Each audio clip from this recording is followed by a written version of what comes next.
There's this desire that we all have to help our kids be whole, healthy. We want them to thrive. But young people, by and large today, are really struggling. If you're a parent, a teacher, or a youth worker, you can see it. We can all see it. Teenagers today are dealing with anxiety and is playing a huge role in their lives. It's actually becoming a global crisis.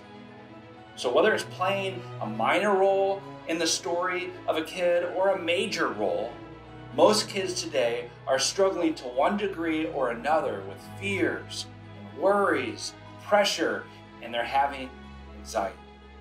We can all see it, and they can feel it. In my latest book, The Anxious Teen, my goal is to introduce the reader to real teenagers and their stories, and to talk about what's really going on behind the scenes of their everyday lives.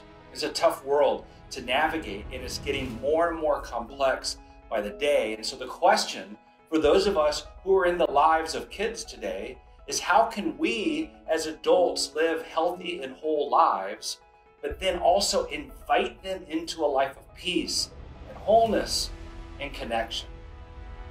And how can we practically help kids today who are truly struggling?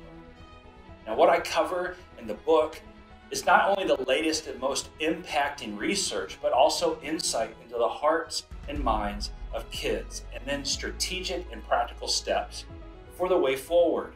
This book, it is for youth workers, it's for parents, it's really for anyone who cares about the next generation. And our hope is that God would use you in the lives of the kids around you, and that this book would be a resource in that calling.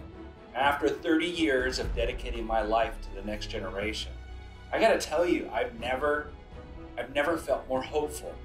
And our prayer is that this book might give you the tools in truly joining God in this divine calling of reaching and caring for today's young people.